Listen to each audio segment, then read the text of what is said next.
अस्सलाम वालेकुम, कैसे हो प्यार दोस्तों। उम्मीद करता हूँ आप सब ठीक ठाक हो गए और खैर खैरियत से हो गए। तो आज शेफ शान भाई लैके बस सेवइयां दी रेसिपी। वाह ज़बरदस्त मीठी सेवइयां, दूध वाली सेवइयां। ये ज़्यादा दूध नहीं है, कम दूध ऐड किया वा तो करिए थोड़िया दूध वाली होन तो थोड़िया ड्राई होन। आइए देख लीजिए सेवइयां की रेसिपी। वाह, चैनल में सबसक्राइब नहीं किया तो चैनल में सबसक्राइब कर दो, वीडियो में लाइक करो। चलो जी स्टार्ट करिए।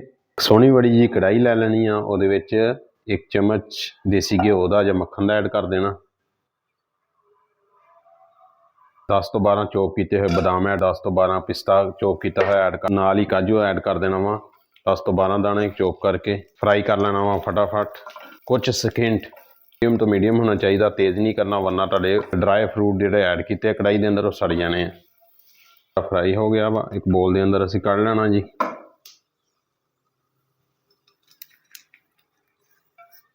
उस कढ़ाई के अंदर घ्यो लै लेना वा, 3 तो 4 चम्मच देसी घ्यो दे या मक्खन लै लेना तो सेवियां ऐड कर देनिया वा जरूरत के मुताबिक। फ्राई कर लेना हल्का हल्का, यदि स्मैल वगैरह चल जाए।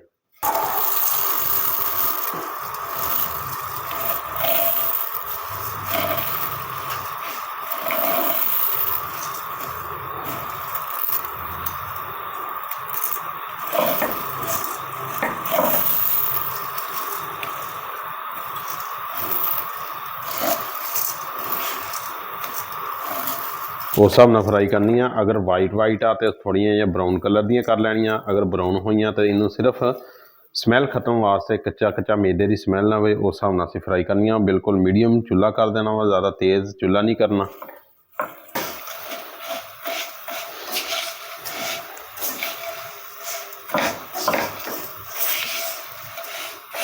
सेवियां फ्राई हो गई तकरीबन, इनू 3 तो 4 मिनट मीडियम चुल्हे ते कीता। देखो कितना चुल्हा वा, इस हिसाब नाल असीं कीता वा फ्राई। क्योंकि मेरियां ज़्यादा ब्राउन सी, इस वजह तो करके मैं 2 तो 3 मिनट मीडियम चुल्हे तो फ्राई कर लईयां।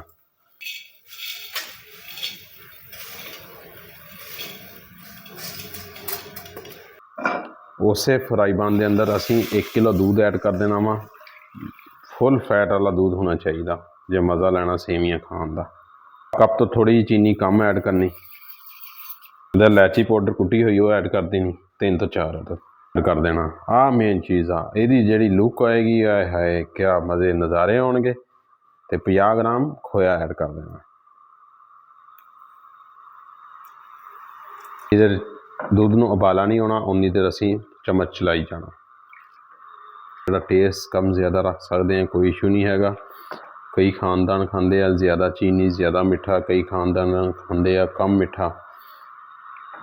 दूध में जो उबाला आ जाना वा, चूल्हे का फ्लेम मीडियम कर देना वा तो सेवियां ऐड कर देनिया वा जिहड़ियां फ्राई कीतियां हुई जी। रोस्ट किए हुए ड्राई फ्रूट ऐड कर देने हैं, जिहड़े सौगी ऐड कर देनी है जी 3 तो 4 चम्मच तो मिक्स कर लेना। थोड़ा जिहा असीं पकाउणा वा, तकरीबन 2 तो 3 उबाले दवाने आ ताकि मैं दूध थोड़ा जिहा गाढ़ा रखना वा।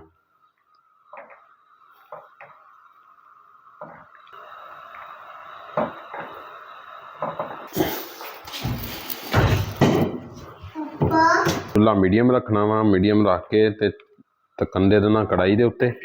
सिर्फ इनू 4 तो 5 मिनट मीडियम अग ते इदां ही असीं दम देना ताकि कोई कसर मसर सेवियां दे अंदर रहिंदी होई तो वह पक जाणगियां। 3 तो 4 मिनट हो गए आ, सेवियां रेडी माशाल्लाह हो गई।